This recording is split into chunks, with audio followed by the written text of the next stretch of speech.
कुरुक्षेत्र का 17वां दिन था। युद्ध भूमि धूल रक्त और टूटे रथों से भर चुकी थी। सूर्य पश्चिम की ओर झुक रहा था, पर युद्ध की अग्नि अभी शांत नहीं हुई थी। अंगराज कर्ण का पुत्र वृषसेन, जो अपने पिता की तरह ही अद्भुत धनुर्धर था, आज पहली बार पूरी सेना के सामने स्वयं को सिद्ध करने उतरा था। वृषसेन के मन में भय नहीं था, केवल यह आकांक्षा थी कि वह पिता कर्ण के नाम को कलंकित न होने दे। वृषसेन ने देखा कि पांडवों की सेना थकी हुई है।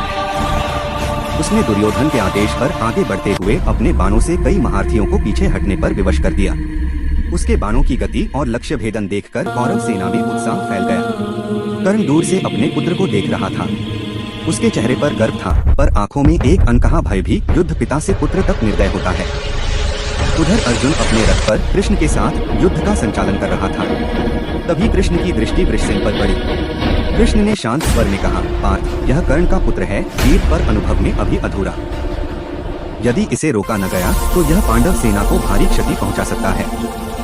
अर्जुन ने वृषसेन को चुनौती दी। वृषसेन ने निर्भीक होकर उत्तर दिया। दोनों के बीच घमासान युद्ध आरंभ हुआ। आकाश में बाणों की वर्षा होने लगी।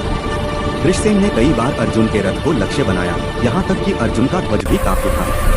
यह देखकर कर्ण का हृदय गर्व से भर गया। उसका पुत्र किसी से कम नहीं था। पर युद्ध केवल साहस से नहीं, अनुभव और समय की समझ से भी जीता जाता है। अर्जुन ने रणनीति बदली। उसने वृषसेन को थकाने के लिए निरंतर तीव्र बाण चलाए।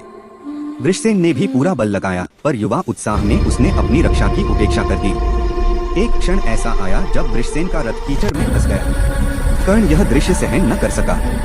उसने दूर से पुकारा, पर युद्ध भूमि का कोलाहल शब्दों में निकल गया। वृषसेन ने रथ निकालने का प्रयास किया, पर उसी क्षण अर्जुन ने एक शक्तिशाली बाण छोड़ा, जिसने वृषसेन के कवच को भेद दिया। वृषसेन भूमि पर गिर पड़ा।